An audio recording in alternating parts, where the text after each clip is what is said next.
Wahoo!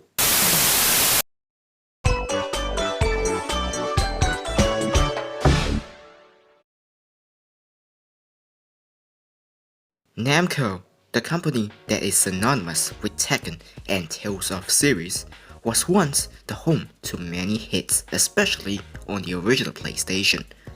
Ridge Racer, Time Crisis, Pac-Man World, etc. you probably heard of, but what about smaller titles? Games like Dragon Warlord, Star Ixiom, and of course Klonoa. Released on December 11, 1997, developed and published by Namco, a game that was rarely mentioned by anyone nowadays. I was fortunate enough to play this many years ago, and you know what? I'm gonna say it right now, I love every single moment of it. Not just the gameplay and story itself, but also the main factor, which is emotion that I experience along the way that drives me to like this game even more. During my playtime, I found 3 emotions within the game: happiness, anger, and sadness. And in this video, I will explain them. Welcome aboard!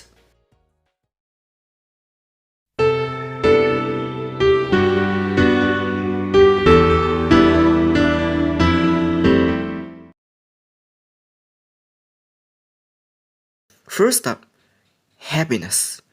The moment you boot up the game, you are greeted with one of the most adorable opening ever. And if that's not enough, just wait till you create a save file and then you meet the main character, which is a cat with long hair that wears Pac-Man hat and has a red collar around his neck, and his sidekick, a circular blob named Hugh Pow. That screams adorable at its finest. I mean, just look at it. They're so cute. If you disagree, then something is wrong with you. You probably never played Pacifist Route in Undertale. Shame on you. The game continues on with a story in the form of cutscene about Klonoa having a dream about a ship crashing in the town, which eventually becomes a reality. Well, luckily, it didn't crash into our house to ruin our dream. While we're at it, let's mention the cutscene, which always puts a smile on my face. The first time that we get to see the movement of the character himself, and oh Belle, they're adorable as heck. Sure, the console limitation hinders the full performance of the animation frame, but you gotta applaud them for trying their best, which holds up pretty well, which also increases my happiness ohm meter. Moving on, you then sets off to investigate the crash site, and that's when the fun gameplay comes into play. You control Klonoa by moving left or right on your D-pad, and also a jump button by pressing X, and he can fly momentarily by holding the button down, which can save your lives at a specific moment. Yeah, including that one. Klonoa controls pretty well, as he responds to pretty much every controls. No input lag, no slippery control, just pure perfection. It doesn't do anything to piss you off. Looking at you, Ghost and Goblin. Besides moving forward backward, Klonoa also have an attack button in the form of a wind ring. By pressing either square or triangle, you know, depending on which button layout you choose, don't quote me on that, you can shoot out a small projectile from your ring to capture enemy and inflict them to similar to Dig Dug. You know, the game about committing war crime by popping enemy that doesn't do anything to you. Once you inflict them, you can pick them up to throw at the enemy around your surrounding, and also throw your enemy downward to perform a double jump. I really like this mechanic. You can perform double jump and also defeat enemy below you. That's pretty much it for the controls. Speaking of controls, you will notice there are only 2 directions. That's right. The game itself may look like a 3D platformer, but it isn't. It's actually 2.5D, 2D platformer that illustrate 3D surrounding, and I gotta admit, they did a pretty good job.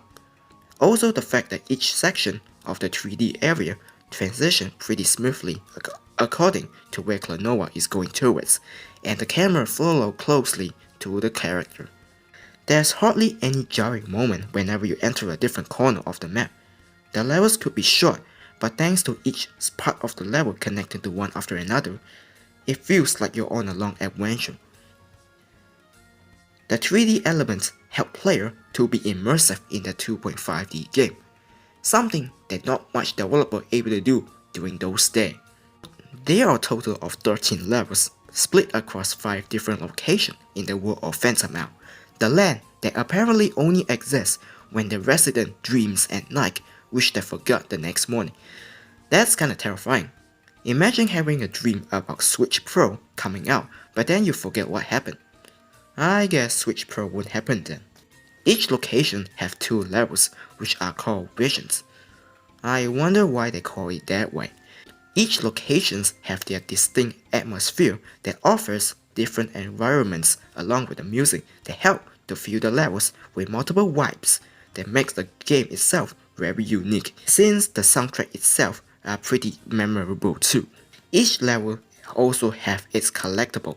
Green gems and blue diamond act as the game currency, where collecting 100 of them will give Klonoa an extra life, which isn't that hard to do. Furthermore, there's also a butterfly/fairy that helps player to double their gems for a brief moment. Scattered across each levels are villagers/people trapped in a bubble similar to Bubble Bobble style. Those people are the one that you can rescue.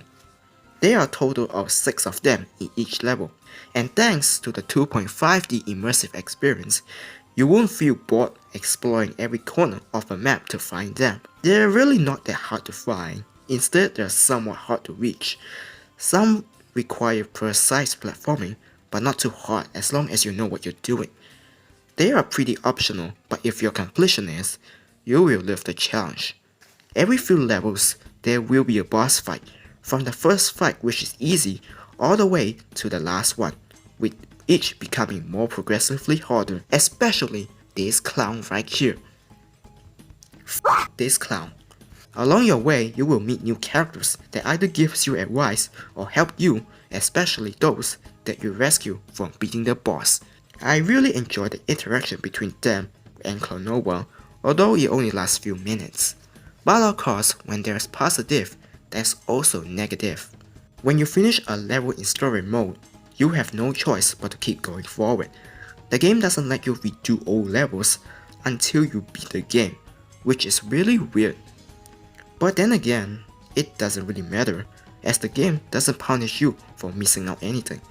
But here's the thing, when you finish the game, it turns out you have to save all of the villagers to unlock the extra content, which consists of harder levels. As you can see here, I'm nowhere near unlocking those levels, but completing those levels will unlock music player to hear the beautiful music. Overall, with amazing level design and immersive soundtrack, I got happiness from this game.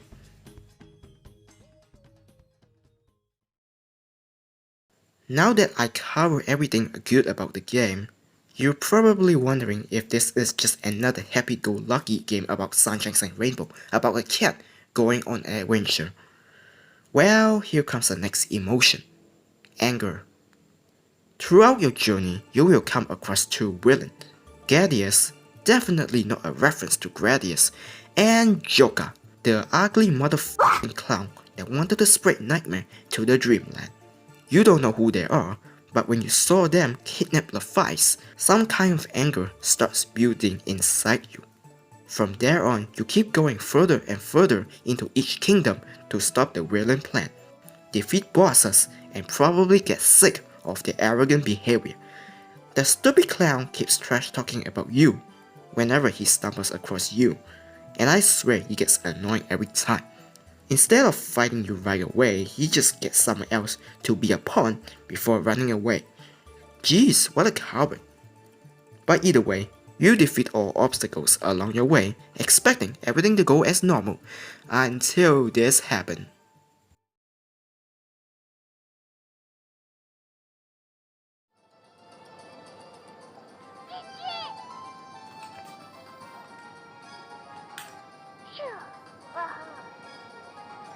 Okay, what could possibly go wrong? He is safe, I think we are good. Right? Okay, he's There's this guy. What he's gonna do?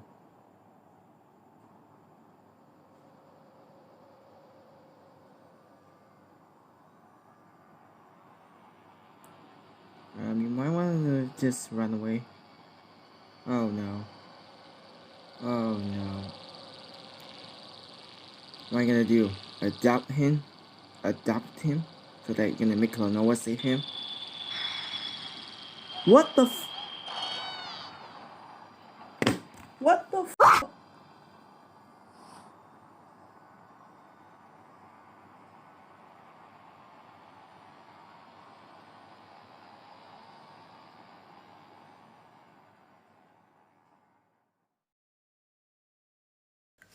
That's right.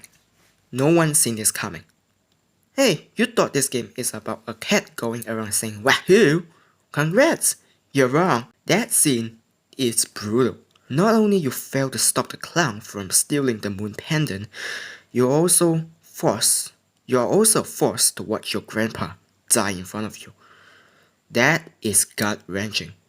You felt helpless and sorrow starts filling you, and you start questioning whether all of this is worth it.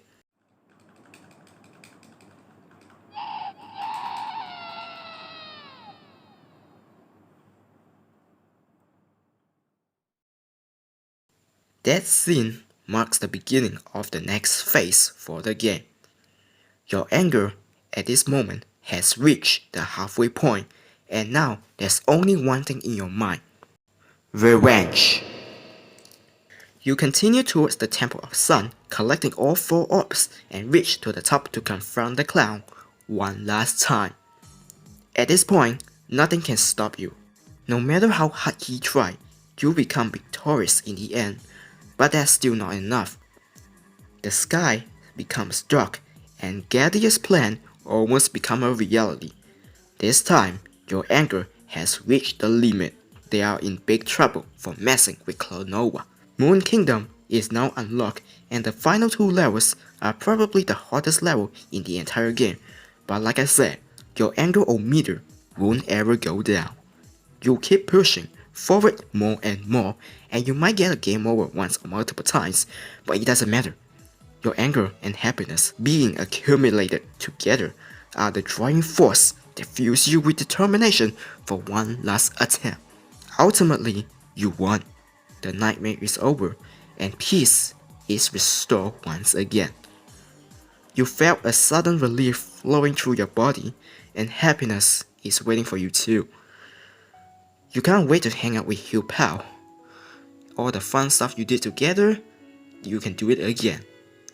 Everything seems to be fine. But then, the final emotion comes in: sadness. Throughout your journey, you keep questioning what's going on. As you progress towards the very end, you heard something that is equally painful as watching Nintendo striking down your window that you work hard for using their music. It turns out, everything does not exist. Everything we've gone through, everything we fought together, all the bosses we fought, all the happiness we earned, all the anger that we bottled up, everything means nothing. Not even our revenge.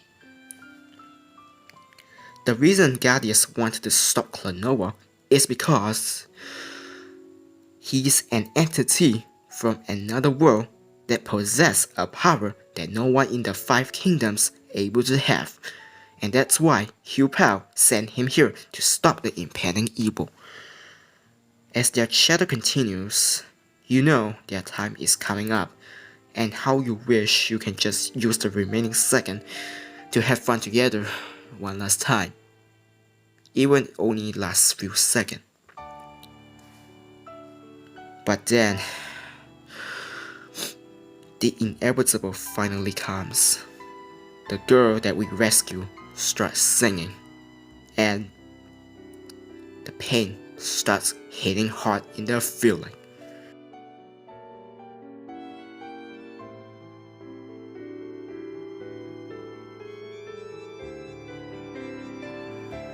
God damn it! Please don't sing! Somebody please kidnap her! No! Don't! Don't do it! No!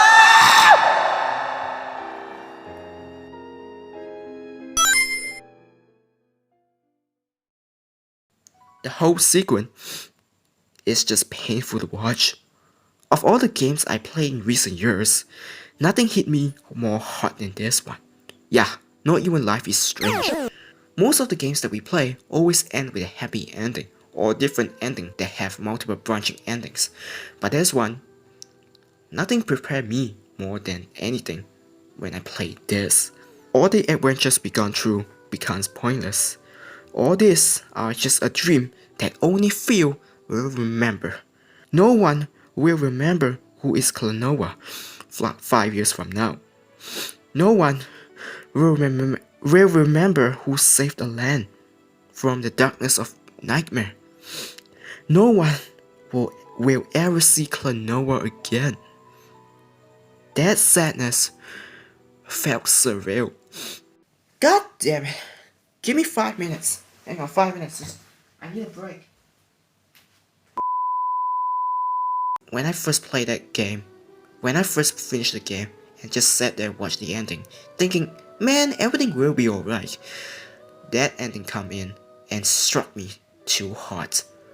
So yeah, the only thing left is just going through the credits where Klonoa records every memories in a book. The book that no one will ever believe this story within.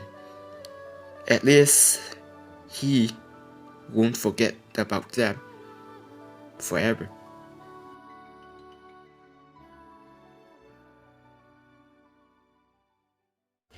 And those are the 3 emotions that I experienced throughout the game. Klonoa, Daughter Phantomile is such a phenomenal game that went under everyone's radar. The game is sold pretty well in Japan, but really bad for the rest of the world. Thanks to the internet though, people were able to talk about it and form a small community. Klonoa went on to have multiple sequels and spin-offs, and eventually a remake of the original game for the Nintendo Wii. And that's the last time we ever heard from the cat himself. During the 2010s, there's nothing but a bunch of rumors stating about Klonoa name being trademarked. There's also a rumor about a company making a movie starring the cat himself. But all of this means nothing, as nothing was ever announced by Bandai Namco. Fast forward to 2022, with the announcement of Fantasy Reverie series, Klonoa fans got something to celebrate one more time, including me. Okay, what's this? Oh my god! Oh my god! Klonoa, let's go! Let's go! Let's go! Let's go! Let's go! Hopefully, this won't be the last time we heard from him again.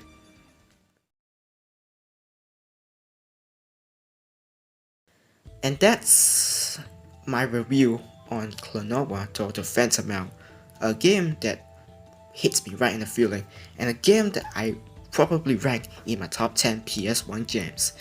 Let me know below what you think about this game. Have you played? Have you not?